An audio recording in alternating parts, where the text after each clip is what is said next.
So Ernie, you're running swb&r. Tell me about that company. What do you do? Well, swb&r is a global marketing communications firm located in the Lehigh Valley, Bethlehem, Pennsylvania. And we represent clients that have needs to sell product services all over the world, from Eastern Europe to Western Europe, to the United States to Asia.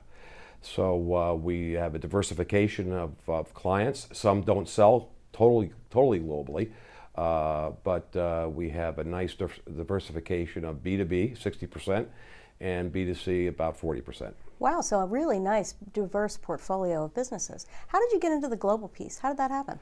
Well, quite frankly, we had a client that came to us that was expanding and needed to have an opportunity to get over to Europe because they had an office in Europe. And they wanted to expand Europe, and they wanted to get into Eastern Europe, but they also wanted to come in the United States heavier. They couldn't afford the large agencies that have the offices all over the world, so their budget wasn't that big. So they came to us, and we discussed it, and we came back to them with an idea and a proposal, and from there it took off, and to this day we have just built upon that idea and have worked with quite a few companies that are global in nature as far as selling product services. So it really was an opportunistic strategy for you, and it's paid off nicely. Yes, that's correct, yes. So how would a company, I mean, is that really your niche, where you are big enough to provide high quality services but small enough to be less expensive than some of the big firms with lugging around lots of overhead? Is that your space? Exactly, Patty. You hit the nail right in the head with that. We're located in Lehigh Valley, like I said, Bethlehem, Pennsylvania. Our costs are a lot lower. However, we're very fortunate. We have great people that have come from all over the country, and large agencies, I may add, to form a fantastic staff, and I'm very proud to have to be able to lead that staff with my partner. How long have you been running the business? Been involved, well, I've been involved in business since 1975, and I've been running the business over the last 4 or 5 years, exactly. And as you came in 4 or 5 years ago, what hopes did you have for this business? What were your immediate priorities for growing it? Well, first of all, we had 2 partners that retired, and we had a partner that joined us in the early 90s, a very close friend of mine named Tom Roth. And Tom and I, as I mentioned earlier in a discussion that we had, I've known since 5th grade. So our goal was to try to build a business as best we possibly can, with developing new business programs, successful new business programs that we had to take a look at based upon knowledge that we got from 4As, which we're a member of, and also EMBA on the international side, which we're a member of, and try to implement those programs to build a business. We wanted B2B clients. That's what we were looking for primarily, which is the business area. That's our strength. And we started to get fortunate. We started to become fortunate enough to make leadway into different corporations across the country and on the other side of the world. So that's how we really continue to try to strive to build the growth of the organization. And what would your clients say is the best part of doing business with you? That we understand their business. We're not afraid to get our hands dirty. One of the biggest strengths that our organization has is to take the time to understand what they are doing and what they do, to understand their clients and who they sell to where we actually go out in the field and may even work for a day side by side with clients that are clients of theirs. We develop a strong strategic planning base. That was another big strength of our strategic planning.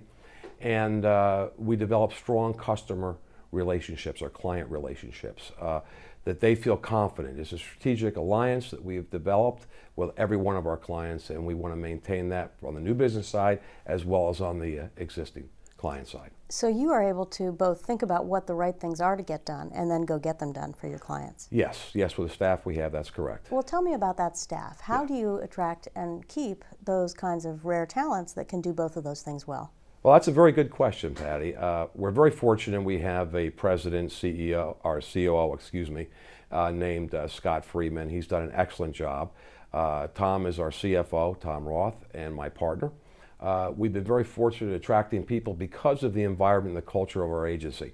We have a lot of people who have worked for us for 15, 16 years on up to 20, 25 years. We have a strong PR department led by our Vice President of PR, Henry Robb. We have a good media department which does both interactive as well as traditional, headed up by our Vice President of Media, which is Debbie Drake, and just a slew of people. The key to all of this is we work as a team. There is, you say CEO, yes, I'm the CEO by title, but my door is always open, and as Tom's is, as Scott's is, as everyone's door is open. To hear suggestions, to hear ideas, so that we are as one instead of as 32 or 40 or 50 people. We want to be all on the same page, and we all want the same thing. Well, it takes extraordinary leadership to make that happen. It sounds like that really has been the hallmark of your tenure as the CEO. Well, I can't say that, no. It doesn't take tremendous leadership, it takes good people. And a leader is not a leader without good people. I mean, you could make them, you can try to teach people to be strong and to do what should be done. But no, I think in my role, in my business, it's the people that make me do well and the company do well. And I just hope to be able to support that and to be able to give something to the company. Well, that's a very humble philosophy. Where do you think you learned that? I probably learned that in the service, the Marine Corps, a long time ago. I learned it on the athletic fields when I played. I think that that being the person you are and never forgetting where you come from is extremely important. My father used to say, it's nice to be important, but it's more important to be nice. An old saying of his. And I think people respect you for who you are and what you do, but they always also respect you for the way you come across and the way you handle situations as an individual. Well, it's very easy to see why your team respects you. I want to thank you for taking the time to share your story with us. Thank you so much, Patty. It was a pleasure meeting you.